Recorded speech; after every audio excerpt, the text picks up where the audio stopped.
Hi friends, இன்றைக்கி நம்ம வந்து மஷ்ரூம் வித் பாலக் ஃப்ரை எப்படி செய்கிறதுன்றதை பற்றி பார்க்கலாம். இது வந்து ஒரு டயட் ரெசிபி.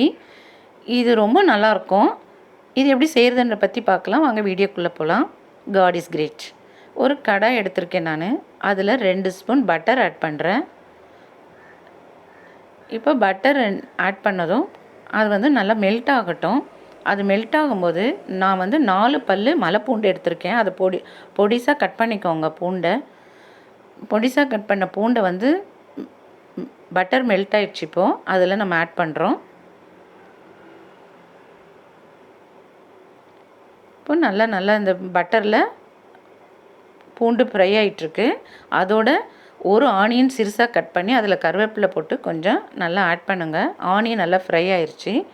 அதில் நம்ம வந்து ஒரு பேக்கெட் மஷ்ரூம் எடுத்திருக்கேன். அதை நல்லா வாஷ் பண்ணி 2ஆக கட் பண்ணதை இதில் ஆட் பண்ணுறோம். இப்போது இது நல்லா வதங்கட்டும்.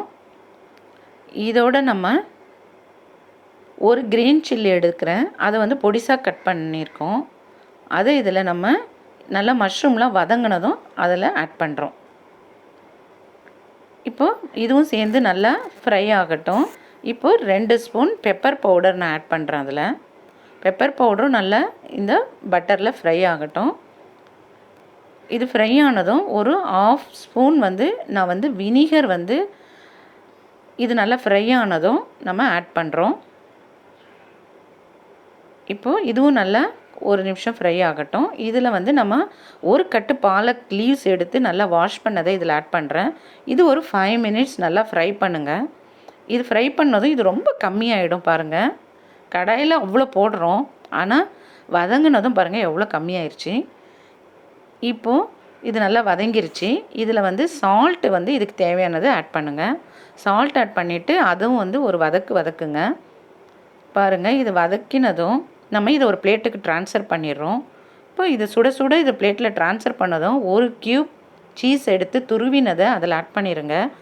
இப்போது அந்த சீஸ் வந்து சூடாக இருக்கிற அந்த டிஷ்ஷில் ஆட் பண்ணதும் அது நல்லா மெல்ட் ஆகிடும். நீங்கள் கடாயில் இருக்கும்போது அதில் ஆட் பண்ணாதீங்க, ஏன்னா கடாயிலலாம் ஒட்டிக்கும் அது. ஸோ இப்போ வந்து பாருங்கள், நம்ம இதில் ஆட் பண்ணதும் நல்லா அந்த சீஸ் மெல்ட் ஆயிடுச்சு.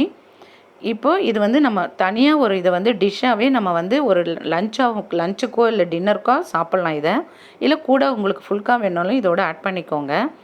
இப்போது இது வந்து இது ரொம்ப ஹெல்த்தியாகவும் இருக்கும். குழந்தைங்கள்லாம் இதை ரொம்ப விரும்பி சாப்பிடுவாங்க. இதே மாதிரி நீங்களும் உங்கள் வீட்டில் ட்ரை பண்ணுங்கள். ரொம்ப நல்லாயிருக்கும். இந்த டிஷ்ஷு ரொம்ப டேஸ்டியாக இருக்கும், எம்மியாக இருக்கும். லைக் பண்ணுங்கள், ஷேர் பண்ணுங்கள், சப்ஸ்கிரைப் பண்ணுங்கள். தேங்க்ஸ் ஃபார் வாட்சிங்.